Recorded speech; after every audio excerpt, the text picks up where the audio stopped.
মাননীয় প্রধানমন্ত্রী যখন নির্বাচন পূর্ববর্তী সময়ে আমার এলাকায় ক্যাম্পেইন করতে গিয়েছিলেন, সেখানে কিন্তু জিয়া সরণি খালের কথা উল্লেখ করেছিলেন। আমি জিয়া সরণি খালের কথা তার সামনে দাবি আকারে তুলেছিলাম যে জিয়া সরণি খাল পরিষ্কার করে দুই সাইডে রিটেনিং ওয়াল আপনাদেরকে নির্মাণ করতে হবে। কারণ আপনারা যদি দেখেন কোনো জায়গায় মানে উইকটা দেয়, চওড়াটা দেয়, কোনো জায়গায় বাড়তি আছে, কোনো জায়গায় কম আছে, কিন্তু এটা সমান হওয়ার কথা।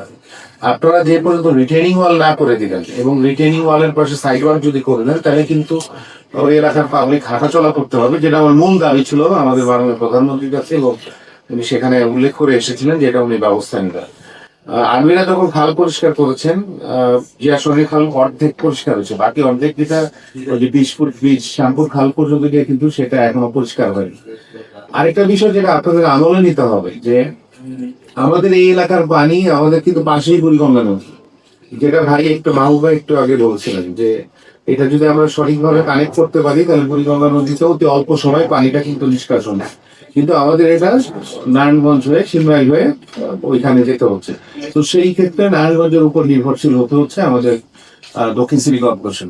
তা আমার কথাটা যেটা, যে শ্যামপুরের যে খালটা, এটাও কিন্তু রিটেনিং ওয়াল নেই সেখানে, সেটাও কিন্তু ঠিকভাবে পরিষ্কার নয়। আমার মনে হয় যে আপনাদের নির্ধারণ করা দরকার যে আমাদের খালের উইথটা ঠিক করে রিটেনিং ওয়ালটা করে দেন, যাতে এরপরে আপনারা যদি এরপরে ফেন্সিং করতে চান বা হোয়াটএভার ইট ইজ, একটা ব্যবস্থা করা উচিত যে এখানে মানুষ কিছু ফেলতে পারবে না অটোমেটিকলি। 10 ফিট বা 5 ফিট হাই যদি একটা ফেন্সিং ও করে দেন দুই পাশ দিয়ে, খালের জায়গা থাকলেও পরিষ্কার থাকলেও কেউ এখানে কিছু ফেলতে পারবে।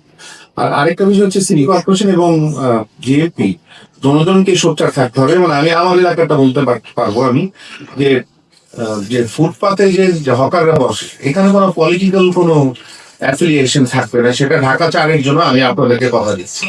আমার জায়গাটা হচ্ছে যে জনগণকে আমি বলেছিলাম যে ফুটপাত ক্লিয়ার থাকবে, ওখানে কেউ বসতে পারবে না। এবং দেখা যায় যে বেশিরভাগ ক্ষেত্রে যে পলিটিক্যাল অ্যাফিলিয়েশন থাকে, পলিটিক্যাল নেতৃবৃন্দ তাদেরকে বসায়। ঢাকা 4-এ কেউ বসতে পারবে না। আমি কদমতলী থানা ওসি সাহেবের সাথে আমার গতকালকেও কথা হয়েছে যে একটা মাত্র হকার বসতে না, সেখানে কোনো পলিটিক্যালি আপনারা বাধাগ্রস্ত হবেন না। তো আপনারা যদি নিয়মিত এই যে অভিযানটা আছে যেটা চালাতে থাকেন, তাহলে কিন্তু তারা বসতে পারে না। অথচ দেখা যাচ্ছে সকালে আপনারা পরিষ্কার করে আসলে বিকেলে কিন্তু তারা বসে যাচ্ছে।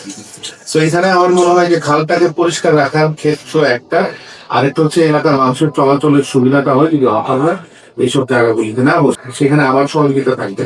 তো আমি যেটা মূল কথাটা বলতে চাচ্ছি যে আমাদের এই 52, 53, 58, 59, 60, 61 এই এলাকার পানি কিন্তু আপনারা যদি একটা ব্যবস্থা করেন বুড়িগঙ্গা নদীতে অতি সহজেই সেটা নিষ্কাশিত হতে পারে, তাহলে কিন্তু ওই নারায়ণগঞ্জে যেতে হয়। সো আমাদের খুঁজতে হবে যে কানেক্টেড খালগুলি, যেখানে সমস্যাগুলি আমাদের কিছু নিতে পারা দরকার, যেখানে গভীর না সেখানে গভীর খুঁজতে হবে।